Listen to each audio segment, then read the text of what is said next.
할렐루야. 92장 부르겠습니다. 92장.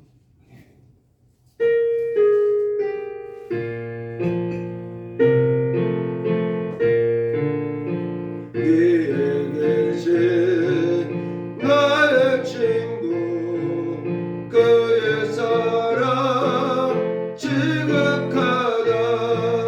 이는 예수 그리스도 나의 친구, 나의 친구, 사랑하는 나의 친구, 늘 가까이 계시도다. 그의 사랑 놀랍도다. 변함없는 나의 친구, 나를 위해 죽으시고 나를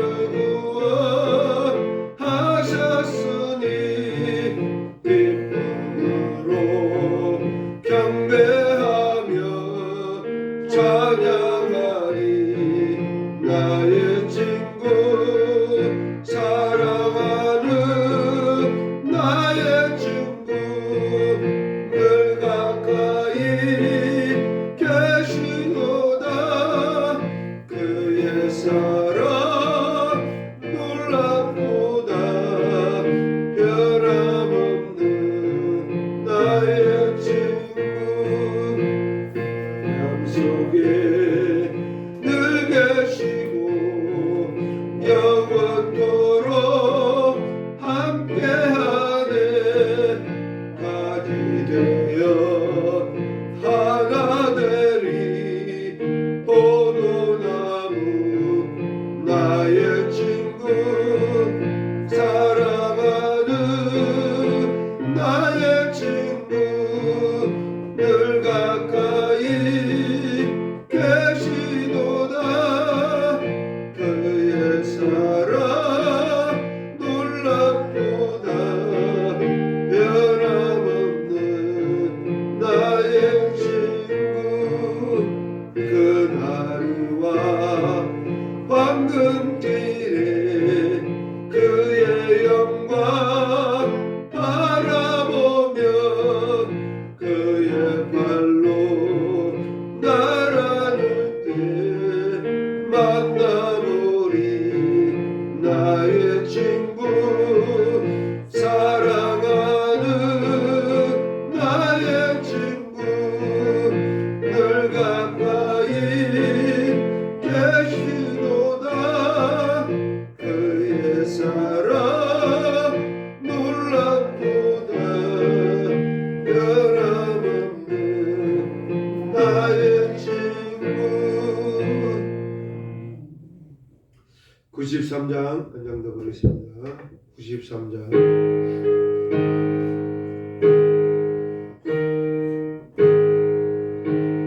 예수는 나의 힘이요 내 생명 되시니 부주에 떠나 살며 죄 중에 빠지리.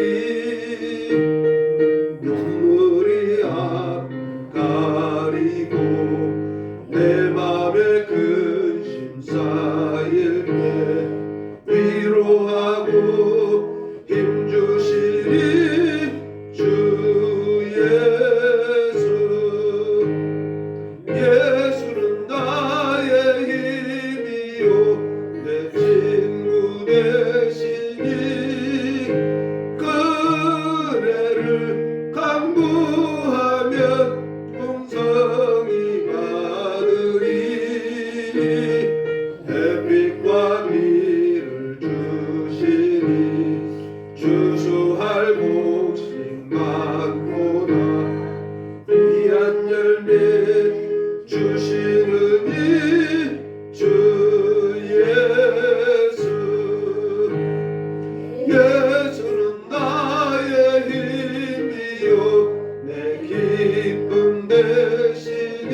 다 함께 주하게 바쳐서 하나님 앞에 예배드립니다.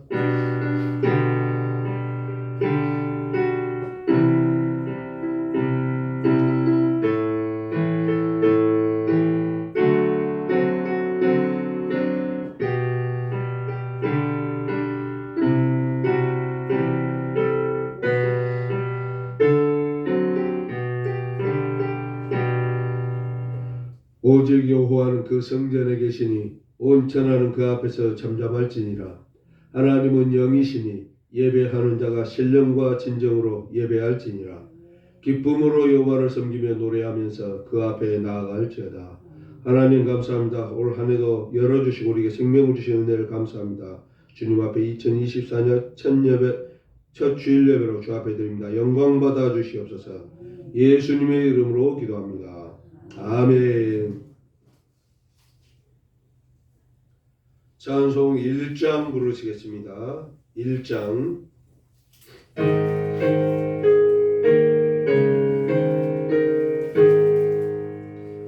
만복의 근원 하나님, 온 백성 찬송 드리고 저 천사여 찬송하세. 찬송 성부 성자 성령 아멘.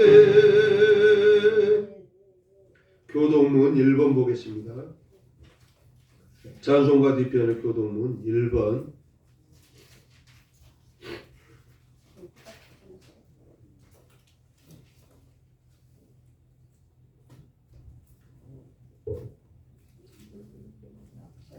교동문 1번 제가 작은 글 읽겠습니다.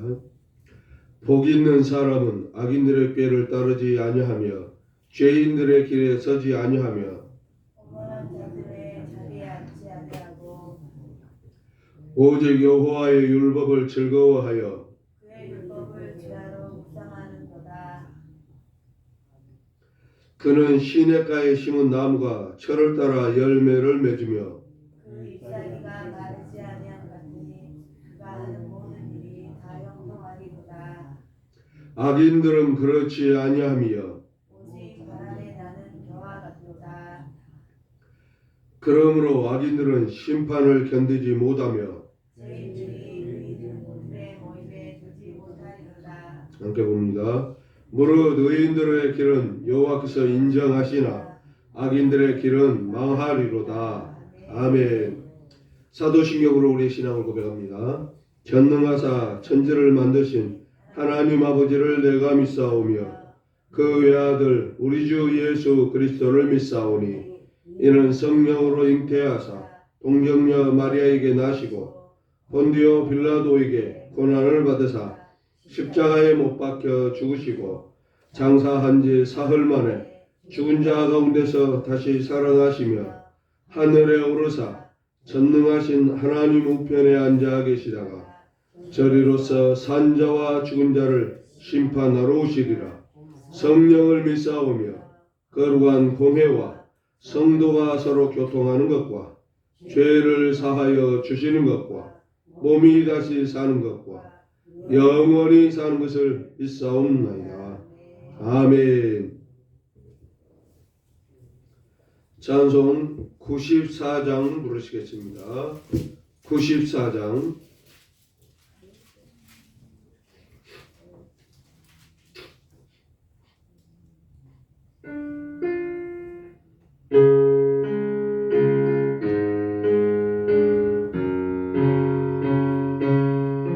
주 예수보다 더 귀한 것은 없네.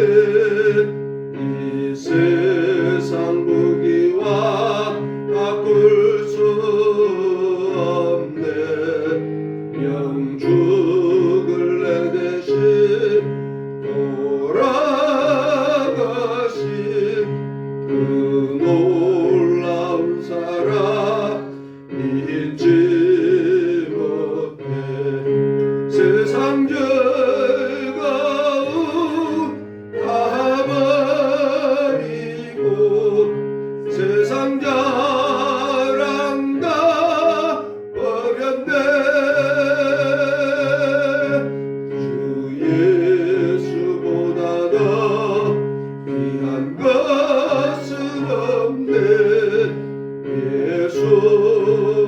예수밖에는 없네.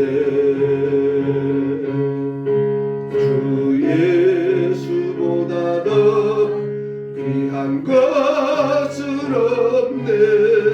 이 세상 명예와 바꿀 수 없네. 이전에 즐기던 세상 일도 주 사랑하는 맘 맺지 못해. 세상 즐거움 다 버리고 세상 자랑 다 버렸네. 주 예수보다 더 귀한 것은 없네. 예수밖에는 없네. 주 예수보다 더 귀한 것은 없네. 이 세상 행복과 바꿀 수 없네. 유혹과 핍박이 몰려와도 주 섬기는 내 맘 변치 않아. 세상 즐거움 다 버리고 세상 자랑 다 버렸네. 주 예수보다 더 귀한 것은 없네. 예수밖에는 없네. 아멘.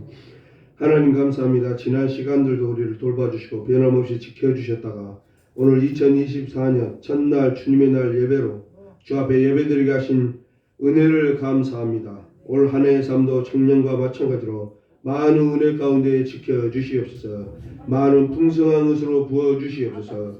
올 한 해도 생명을 지키시고 안전을 지켜주시고 우리가 믿음 따라 말씀 따라 하나님 안에서 살아가는 삶들이 이어지게 하여 주옵소서.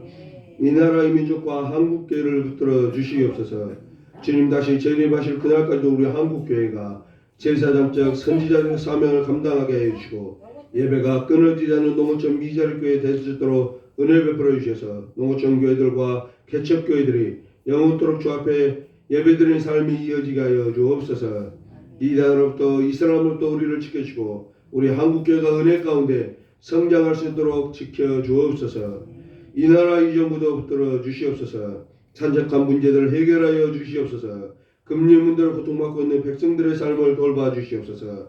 강대국 사이에 있겠습니다. 지혜롭게 잘 헤쳐나가게 하여 주셔서 문화 강대국, 경제 강대국, 우주 강대국, 군사 강대국, 스포츠 강대국으로 거듭나는 우리 대한민국 되게 하여 주옵소서. 한류를 통해서 더 높아지는 우리 대한민국 되게 하시고 더 유명세를 타는 대한민국 되게 하여 주셔서 열방 가운데 대한민국을 통하여서 하나님 이름이 더 높아질 수 있도록 은혜 가운데 지켜 주옵소서.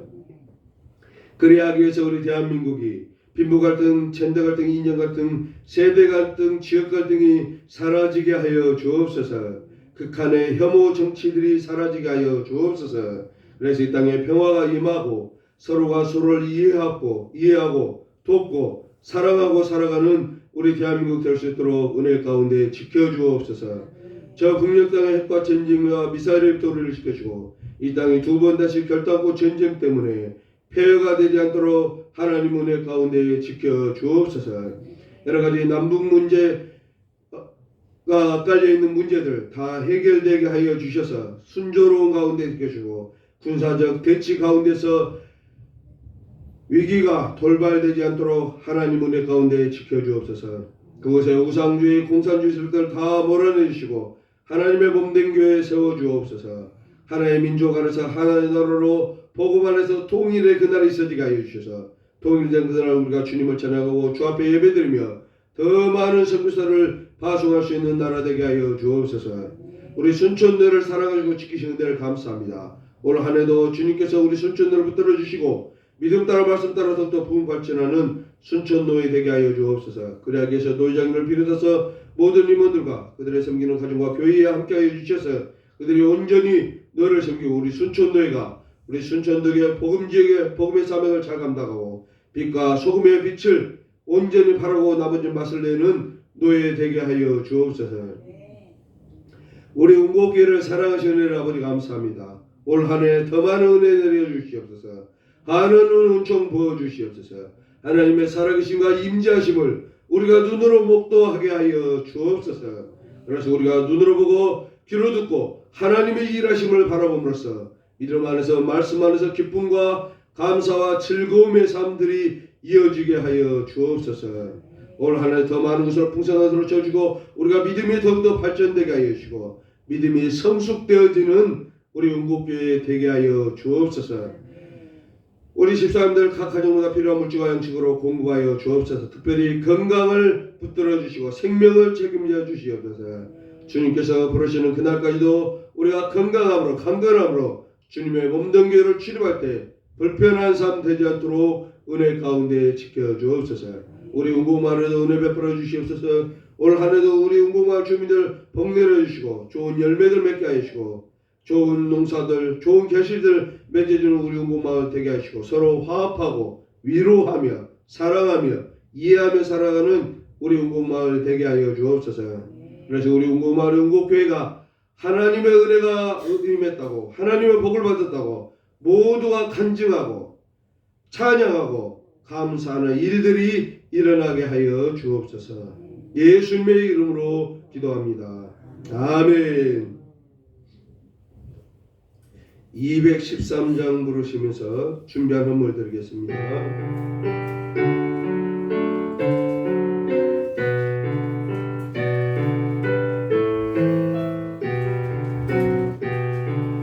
나의 생명 드리니 주여 받아 주셔서 세상 살아갈 동안 찬송하게 하소서.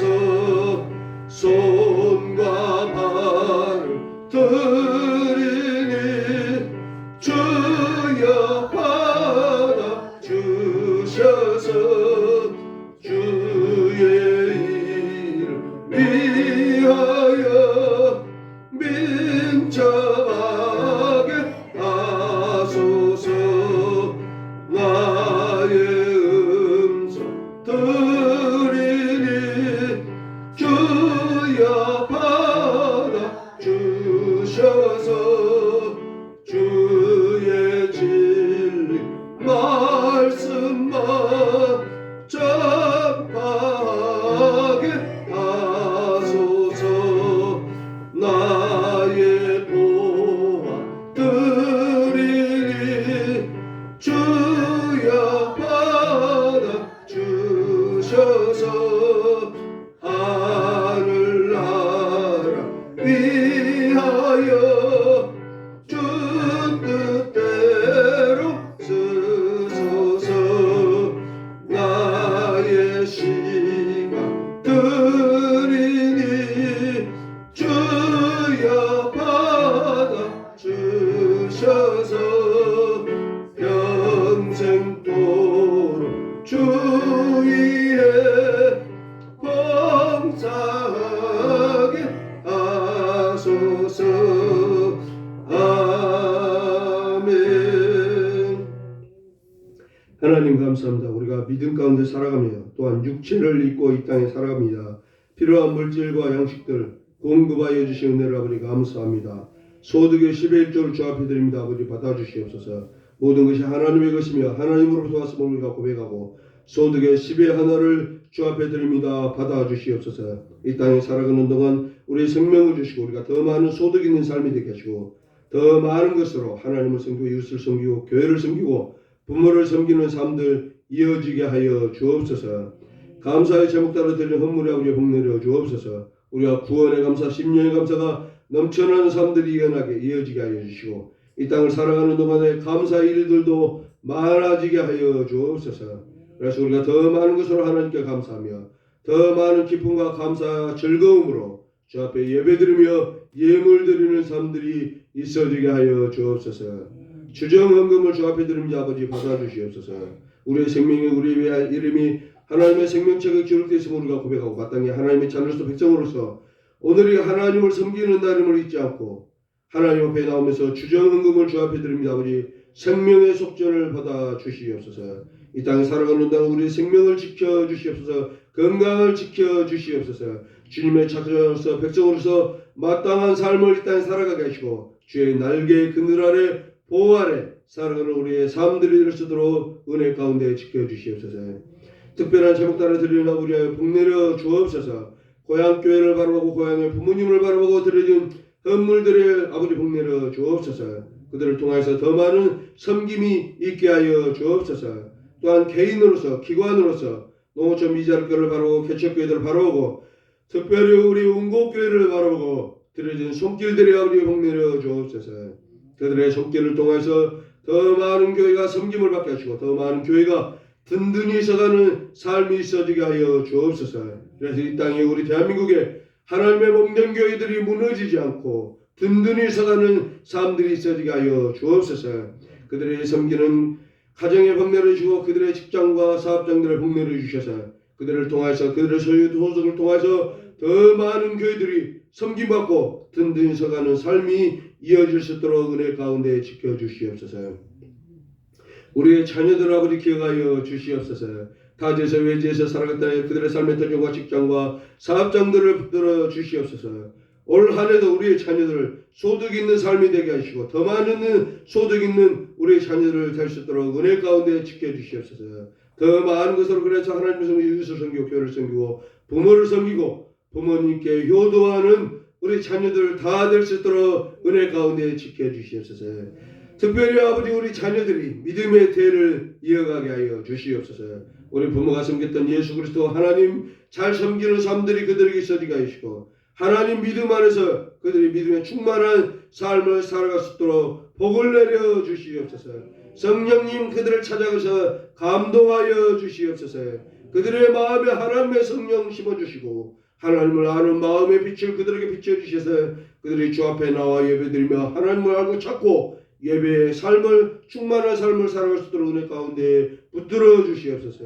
그래야 가운데 하나님께서 머리 되고 꼬리 되지 말주시고 위에 있고 아래 있지 말주시고 꾸질지언정 꾸지 않는 삶이 우리 자녀들에게 이 땅에 있어지게 하여 주셔서 하나님께서 베풀어 주신 풍성한 은혜를 이 땅에서 마땅히 누리고 살아가는 삶들 되게 하시고 하나님께 감사하며 감격하며 축복된 삶이 이어지는 믿음의 복된 가문 다 거듭날 수 있도록 은혜 가운데 지켜주옵소서.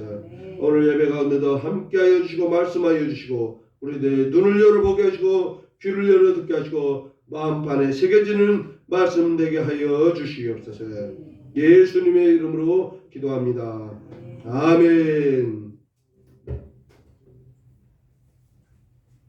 하나님의 말씀 마태복음 1장 1절에서 6절 상반절까지 보겠습니다.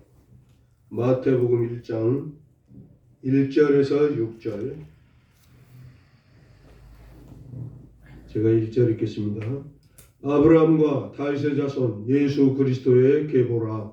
아브라함이 이삭을 낳고 이삭은 야곱을 낳고 야곱은 유다와 그의 형제를 낳고 유다는 다말에게서 베레스와 세라를 낳고 베레스는 헤스론을 낳고 헤스론은 람을 낳고 람은 아미나답을 낳고 아미나답은 나손을 낳고 나손은 살몬을 낳고 살몬은 라합에게서 보아스를 낳고 보아스는 룻에게서 오벳을 낳고 오벳은 이세를 낳고 이세는 다윗 왕을 낳으니라.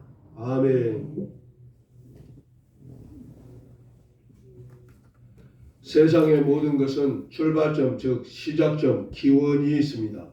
어디에서 언제 시작되었는가 하는 것이 모든 것의 기원이요 근본이요 근원이 되는 것입니다. 그래서 철학이 있으며 과학이 존재하고 있습니다.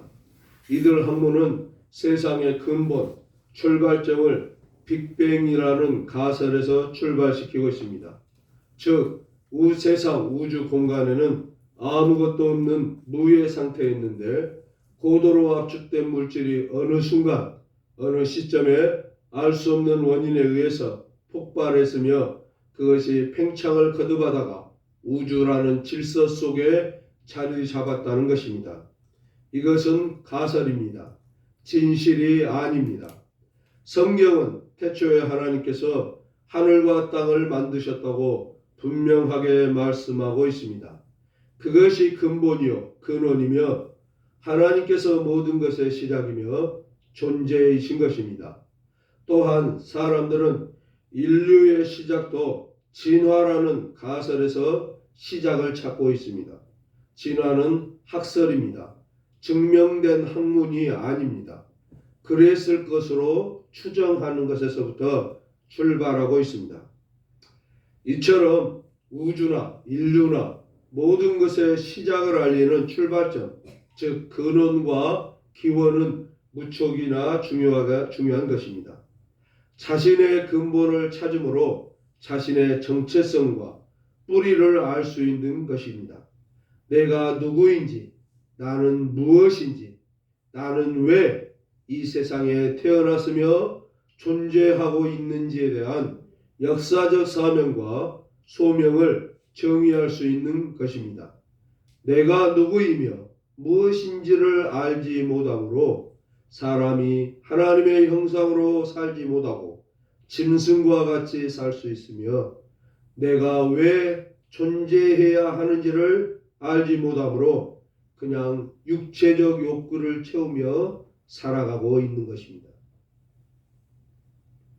오늘 본문은 예수 그리스도의 족보입니다. 예수님이 누구인지, 예수님의 시작은 언제부터 어디서부터인지를 논증하는 족보입니다. 사람은 자신의 뿌리를 찾을 때 당연히 족보를 살펴보아야 합니다. 자신의 조상이 누구이며 그로부터 몇 대손이며 그로 인하여 현재 자신이 누구로부터 시작된 자신의 뿌리요 근본이요 근원을 발견할 수 있는 것입니다. 유대인들도 당연히 혈통과 족보를 중요시했습니다. 그들은 특히나 하나님의 선택된 민족이라는 선민 사상을 기초로 자부심과 긍지를 가지고 살아가는 민족입니다.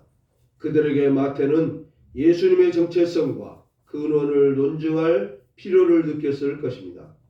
가장 강력하고 확실한 증거의 능력은 예수님의 혈통 즉 족보를 제시함으로써 유대인들에게 예수께서 다윗의 혈통과 언약의 자손 메시아이심을 증거할 수 있는 것입니다.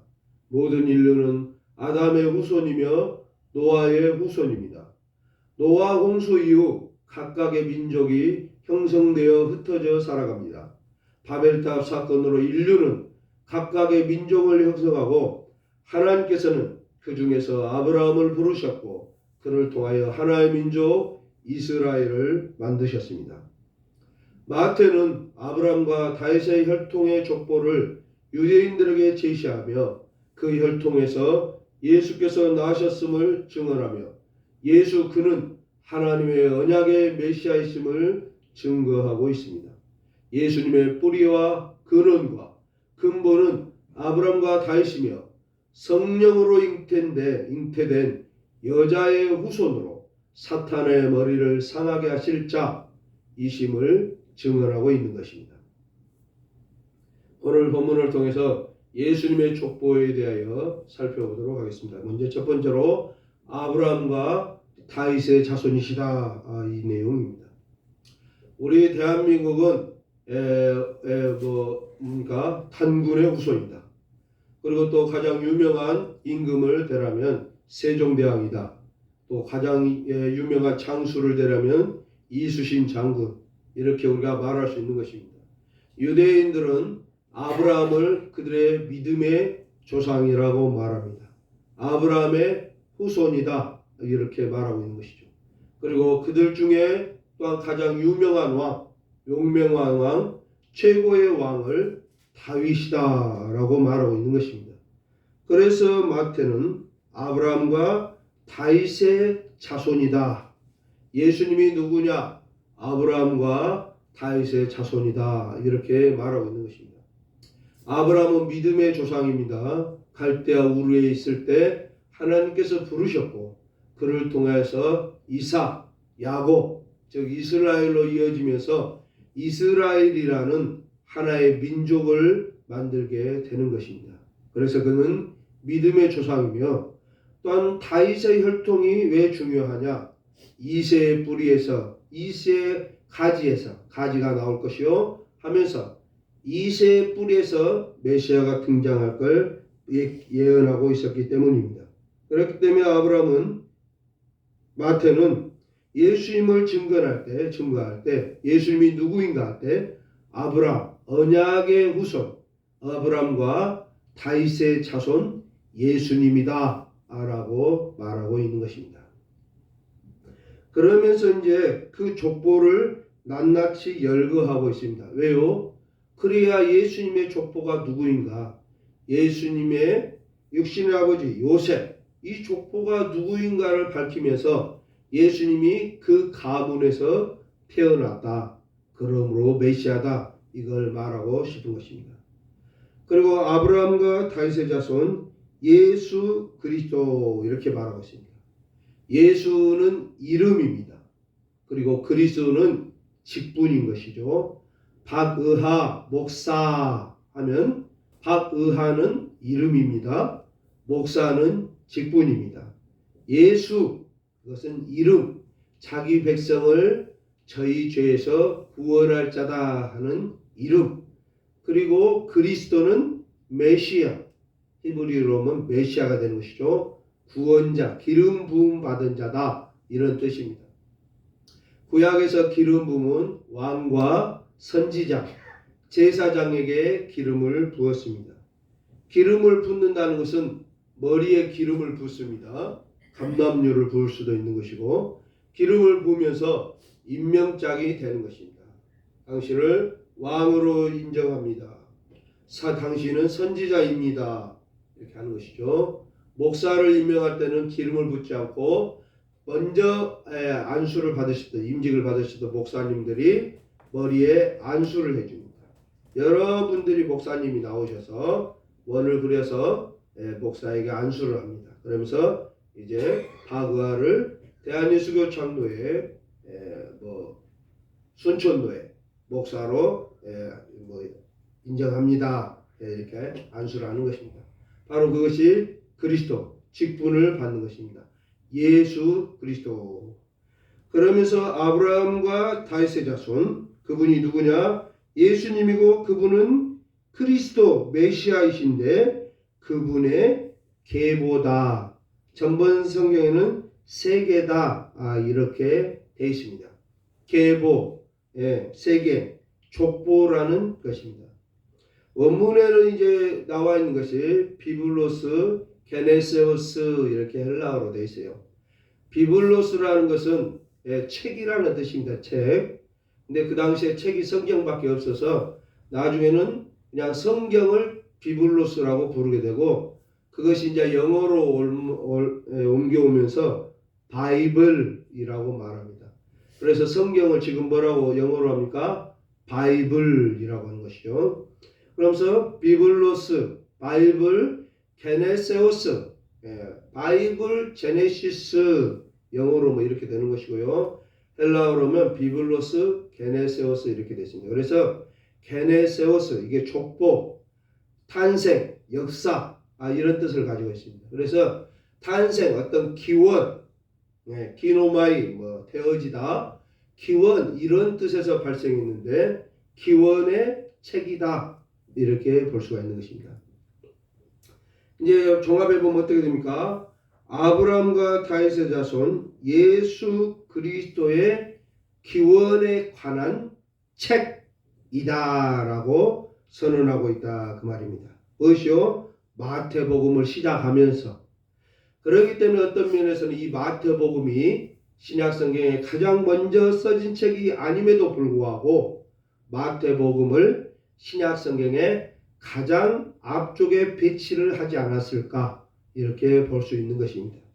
우리가 가지고 있는 성경은 시간 순으로 써진 순서로 묶어놓은 게 아닙니다. 주제별로 묶어놨습니다. 그래서 신약 성경 제일 앞쪽에는 예수님의 행적을 기록한 사복음서가 기록되어 있는 것입니다. 그래서 비블로스, 게네세오스 이렇게 말하고 있는 것입니다. 또 우리가 이제 이 어원을 조금 공부하다 보면 창세기, 구약 성경의 첫 번째 책이 창세기입니다. 우리 말로는 창세기 이렇게 돼 있죠. 근데 이제 창세기의 첫 번째는 이제 베레시트 이렇게 시작되죠.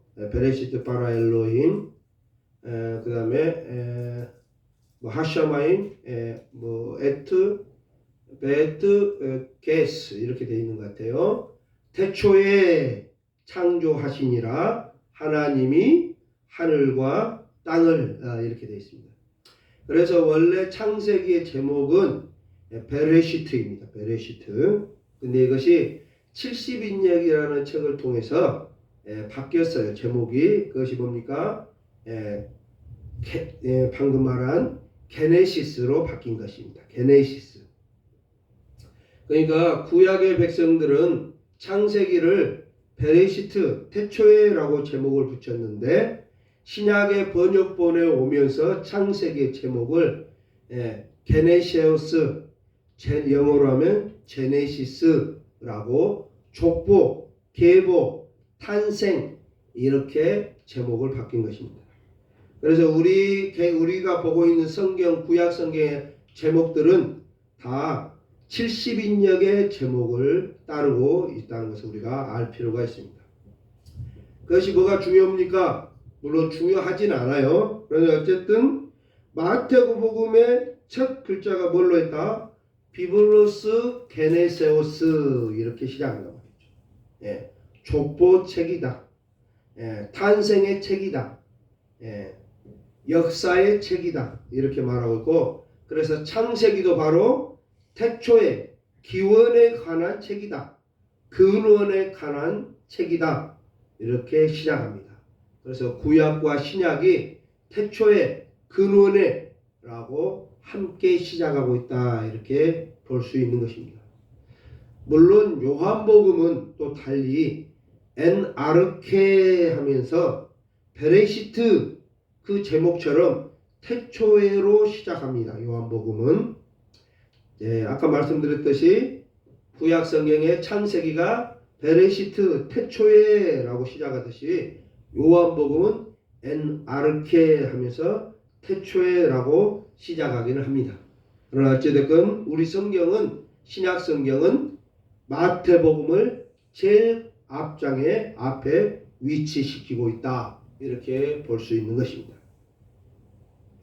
두 번째로 이제 살펴볼 수 있는 것은 이제 아브라함의 족보가 계속 내려가고 있습니다. 아브라함이 이삭을 낳고 이삭은 야곱을 낳고 야곱은 유다와 그의 형제들을 낳았다. 이렇게 되어 있습니다. 그러면서 계속 낳고 이렇게 되어 있습니다. 이 낳고라는 말이 아까 말한 게네세오스, 제네시스, 태생, 비블로스 게네시스, 이 게네시스의 이제 낳고 형태는 제가 분해를 못했네요. 어쨌든 이게 이제 수동태입니다. 겟나오, 능동태죠. 겟나오, 낳고. 그러니까 아까 말은 세계라 할 때 그 단어나 여기서 낳고라는 말의 단어나 같은 어원에서 출발하고 있다 그 말입니다. 그래서 낳았습니다. 아브라함이 누구를 낳았습니까? 이삭을 낳았습니다. 우리는 여자가 아이를 낳죠. 그러나 성경은 뭐라고 이야기합니까? 사라가 이삭을 낳았다고 말하지 않고 아브라함이 이삭을 낳았다라고 말하는 것입니다. 그리고 이제 낳았다 하는데 우리가 뒤쪽에 가면 예수님은 마리아가 낳았다라고 말하지 않고 마리아에게서 나셨다라고 말합니다. 이 나셨다란 말은 에켄네세라고 하면서 수동태입니다. 그러니까 아브라함이 이삭을 낳아요. 능동태. 내가 낳아요. 아브라함이 이삭을 낳았는데 마리아가 예수님을 낳은 게 아니라 수동태입니다. 마리아에게서 예수님이 낳아져 버립니다. 나는 낳을 생각이 없는데 그냥 성령으로 잉태돼 가지고 마리아한테서 예수님이 탄생을 하게 된다 그 말입니다. 그러니까 마리아가 낳은 게 아니에요. 마리아에게서 낳으신 것이 된다 그 말입니다.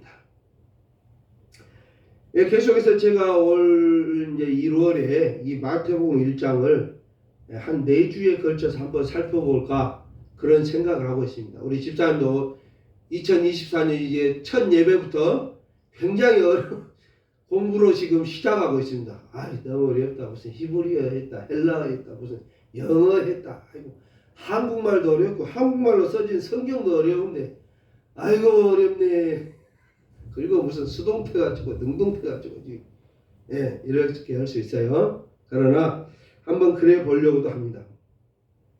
왜냐 이제 이 낳다 하면 이제 그러면 나중에 이제 우리가 신학이라는 것이 정립되면서 마리아가 누굽니까? 라고 정의를 합니다. 마리아는 누굽니까? 예수의 어머니다 라고 우리는 이야기합니다. 그러나 또 다른 교파에서는 뭐라 합니까? 하나님의 어머니다 라고 정의를 해요. 마리아를. 그래서 세오토코스라는 또 라틴어가를 사용하게 됩니다. 이런 것들이 있어요. 그러면 우리가 잘 모를지라도 우리 집사님들 아이고 어렵다 뭔 말인지 모르겠다 하더라도 어째요? 왜 우리가 카톨릭이라고 하는 천주교를 따르지 않는가? 우리는 왜 개신교고 기독교라고 또 하는가? 라고 할 때에 그런 부분이 다르다는 것입니다. 뭔지는 몰라도 하여튼 목사가 그러더라. 우리하고 다르대. 천주교는 우리하고 틀려. 뭐가 틀린데요? 누가 물어보면 잘 몰라. 목사님한테 가서 물어봐. 어쨌든 틀리다겠어요. 난 다 잊어버렸어. 우리말도 아니고 다 잊었는데 어쨌든 틀리다 한 건 다 들었거든. 이렇게 하시면 성공한 거예요. 예. 그런데 저는 그렇게 설명하면 또 안 되잖아요. 그래서 목사인데 이런 것들이 문제가 발생합니다. 그래서 예수님은 마리아가 낳은 게 아니에요. 낳으시니라. 방금 말씀드렸듯이 계속 또 낳습니다. 아브라함 이삭을 낳고 이삭이 야곱을 낳아요.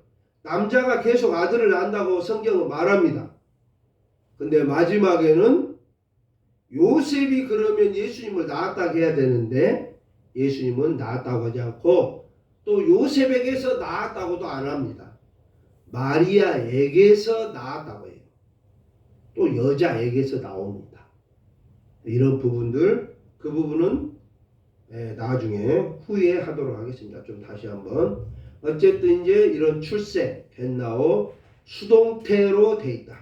능동태로 가다가 수동태로 된다는 거 우리가 봐야 되는 것입니다. 이것은 뭡니까? 육신으로는 아브람과 다윗의 혈통에서 나시지만은 태생적으로는 여자의 후손으로 나온다는 것입니다. 성령으로 잉태되어 처녀가 아들을 낳을 것이라는 이사야의 예언을 성취해야 되기 때문입니다. 결혼도 하지 않은 처녀가 아들을 낳는다는 것도 이상하지만은 방금 말씀드렸듯이 우리가 기록에 봤었지 아브라함이 이삭을 낳습니다. 이렇게 하는데 성경에는 여자가 아들을 낳을 것이다. 그것도 처녀가 라고 기록되어 있는 이사야서를 볼 때 히브리인들이 봤을 때 그걸 어떻게 이해하겠습니까? 이거 성경 분명히 잘못 써졌다. 아니 아브라함이 이삭을 낳는 것이지 무슨 사라가 다 여자는 애를 낳는다고 하는 게 아니야. 그냥 그런 것이요 라고 인식하고 있고 그렇게 성경은 기록하고 있습니다. 그런데 처녀가 여자가 그것도 처녀가 아들을 낳을 것이다 라고 말하고 있는 것입니다. 그러면 그 당시에 예수님이 오시기 전에 이 말을 이해할 수 있었을까요? 못했다 그 말입니다. 근데 마태는 맞다. 우리 광고에서 본 것 같은데. 그거 아니고요. 맞다. 아하. 예수님을 말하고 있었구나. 예수님이 왜 메시아이냐? 구약 성경에 기록되어 있는 그 말씀대로 이 땅에 오셨구나 라고 예수님을 이야기하고 있다는 것입니다. 또 야곱은 유다와 그의 형제들을 낳는다 이렇게 또 2절에 말하고 있습니다. 이제 아브라함이 이삭을 낳았는데 이삭과 이스마엘을 낳았단 말은 없어요. 그 다음에 이삭은 야곱을 낳았어요. 에서를 낳았단 말은 없습니다. 또 그런데 야곱은 유다를 낳았다라고 하면 되는데 유다와 굳이 또 그의 형제들을 낳았다라고 형제들을 뒤에 붙이고 있습니다. 이것은 이스라엘이라는 나라가 야곱의 12아들 12지파로 형성되었다는 근거를 제시하고 있는 것입니다.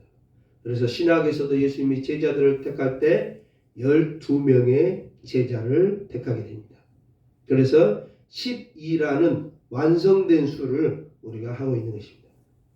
연필 사러 갔을 때, 볼펜 사러 갔을 때 한 타서 주세요. 그때 볼펜 몇 개 들어있습니까? 안 사보셨구나. 볼펜이 12개 들어있습니다. 한 타스 12개가 들어있습니다.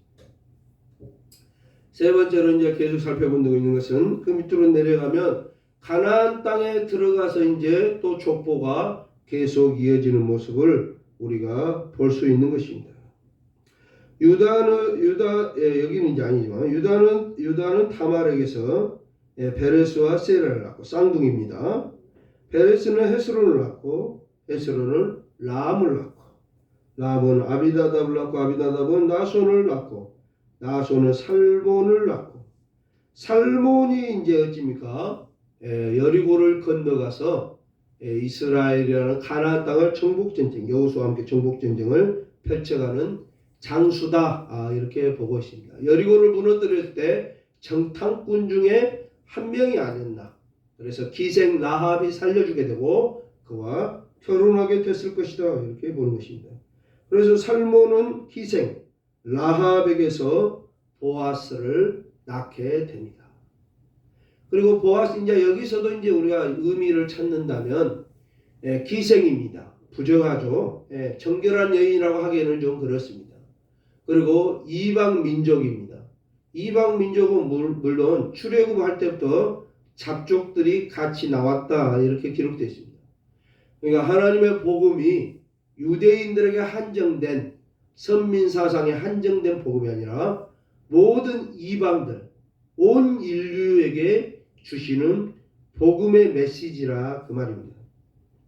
그래서 이제 라합도 나오지만 보아스가 그냥 오벳을 낳았다 이렇게 말할 수도 있지만 보아스는 룻에게서 오벳을 낳았다 이렇게 굳이 또 기록하고 있습니다. 성경도 어떤 면에서는 룻기를 굳이 4장밖에 안 되는 룻기를 성경에 끼워 놓을 필요가 있을까? 라고 생각할 수도 있습니다. 룻은 이방 여자입니다. 모압 여자입니다. 그리고 모압은 10대뿐만 아니라 영원토록 하나님의 총회에 들어오지 못할 거라는 저주를 받은 족속이 바로 모압과 암몬입니다. 롯의 후손들이죠. 소돔과 고모라가 멸망할 때 아브라함의 조카였던 롯의 후손 모압과 암몬은 어찌입니까? 영원히 하나님의 백성이 되지 못한다고 율법의 저주를 퍼부어 놓았던 족속입니다. 그런데 그 룻이 하나님의 아들 예수 그리스도 족보에 다윗왕의 할머니로 기록되고 등장하게 되는 것을 마태는 보여주고 있습니다. 온 인류에게 주시는 하나님의 은혜의 복이라는 것이죠. 그래서 보아스는 이방 여자인 룻에게서 오벳을 낳고 오벳은 이새를 낳고 이새가 다윗 왕을 낳게 됩니다. 유대인들이 그토록 추앙하고 있는 다윗왕, 우리가 그렇게 존경하고 있는 세종대왕이 어디 첩의 아들이다 라고 하면 좀 그렇잖아요. 기록하기가. 그렇죠. 그런데 어째요? 그렇게 존경하고 위대한 왕 다윗의 할머니가 이방 모압의 여인 룻이라는 것입니다. 그리고 우리가 공부하고 해왔지만은 다윗의 어머니는 또 누굽니까? 아무도 모릅니다. 성경에는 안 나와 있기 때문에.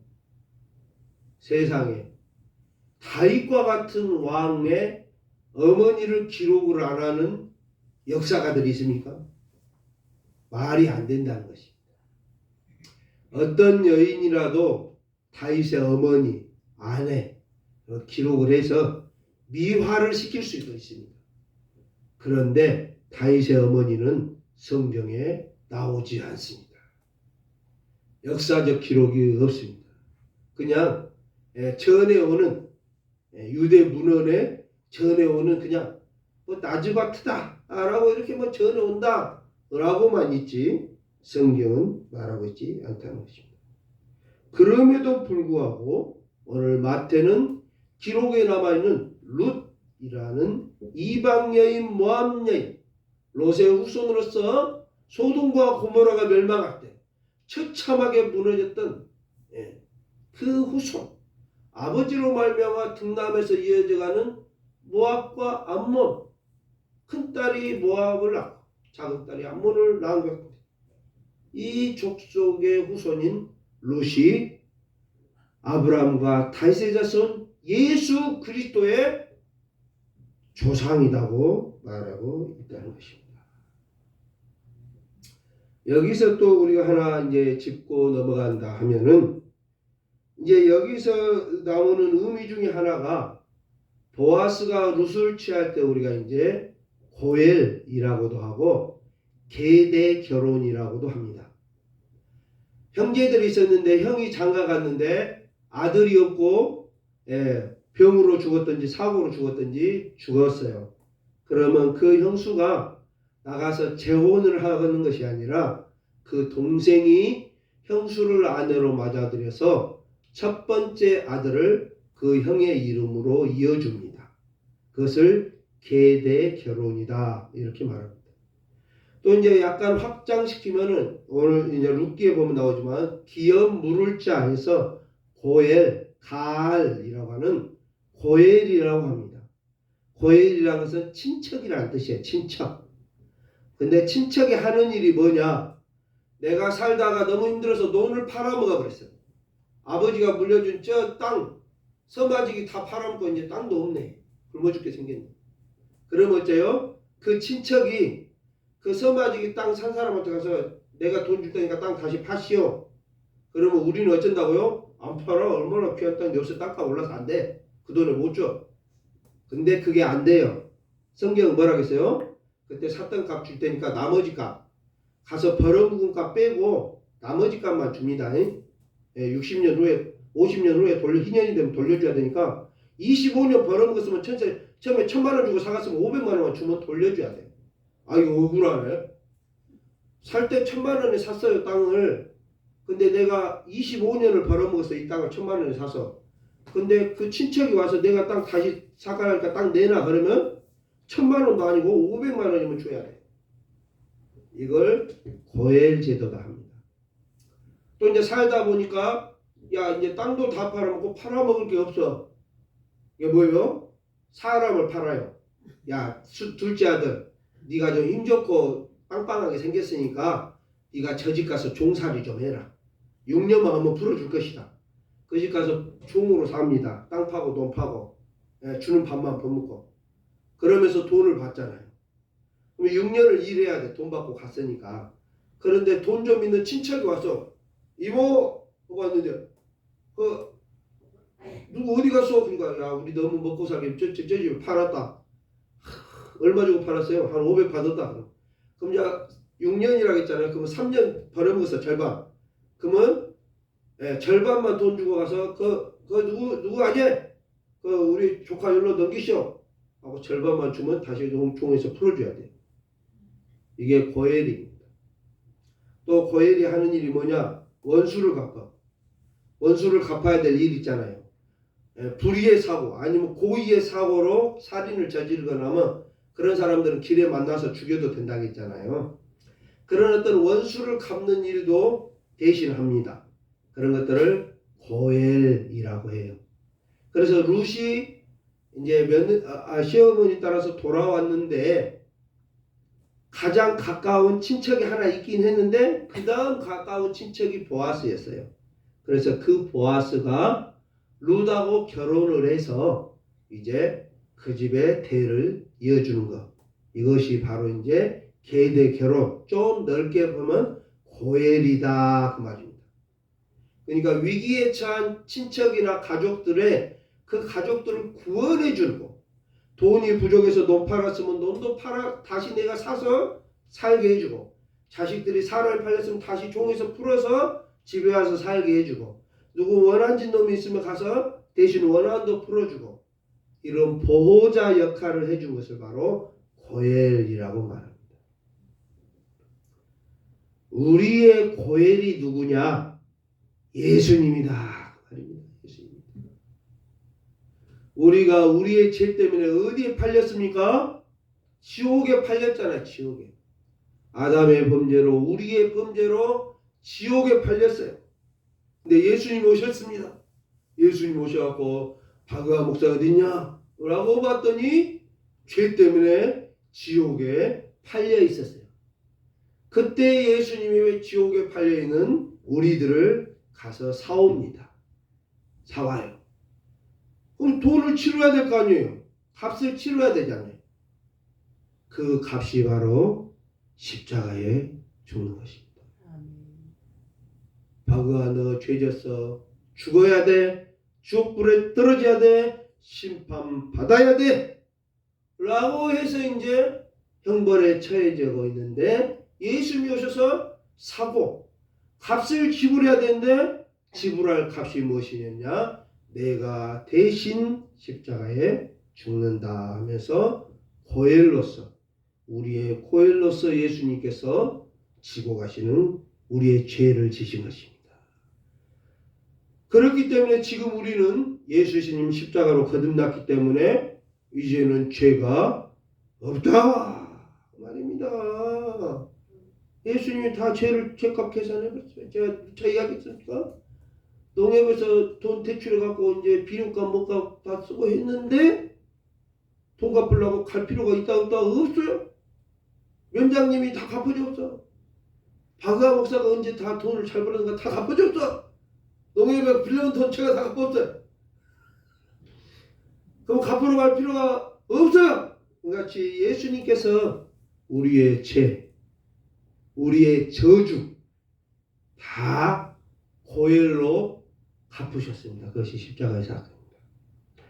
그래서 이 마태복음이라는 이 1장, 마태복음 1장 족보라는 이걸 통해서 이 족보 속에 나와 있는 이제 이 인물들의 스토리 이런 것도 있고 이 족보를 나열하게 된 의미 이런 것들이 마태복음에 실려 있고 아까도 말씀드렸듯이 왜 마태는 굳이 나 원래 성경 한번 읽을 거야 라고 딱 구약은 어려운 게 신약부터 읽을 거야 라고 딱 마태복음 폈는데 왜 재미없는 글을 써놔가지고 벌써 읽기 싫어져 버리네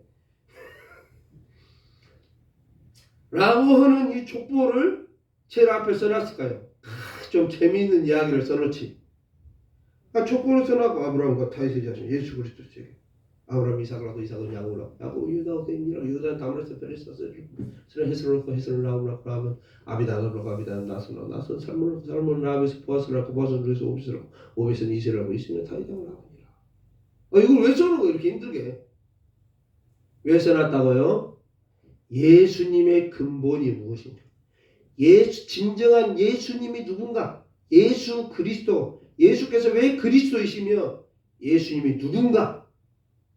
바로 언약의 후손, 우리의 죄를 구원하실 자, 우리의 짐진 것, 빚진 것, 팔린 것, 죄 때문에 팔린 것, 이 모든 것을 대신 구원해 주시고 대신 갚아 주실 메시아 고엘이시다. 이런 것들을 족보를 통해서 우리에게 말하여 주고 싶다 그 말입니다. 여호와는 내게 복을 주시고 너를 지키시기를 원하며 여호와는 그 얼굴로 내게 비치사 은혜 베푸시기를 원하며 여호와는 그 얼굴을 내게로 향하여 드사 평강 주시기를 원하노라. 우리 주님 예수 그리스도의 은혜와 하나님 아버지 만국하신 사랑과 성령의 위로교통 충만하신 역사가 믿음 안에서 말씀 안에서 우리의 구원자가 되시고 고엘이 되어주시고 우리를 구원하기 이 땅에 오신 예수 그리스도를 바라보고 희망하고 있는 우리 모든 성도들 위해 이제와 영원히 함께 있을지어다. 아멘.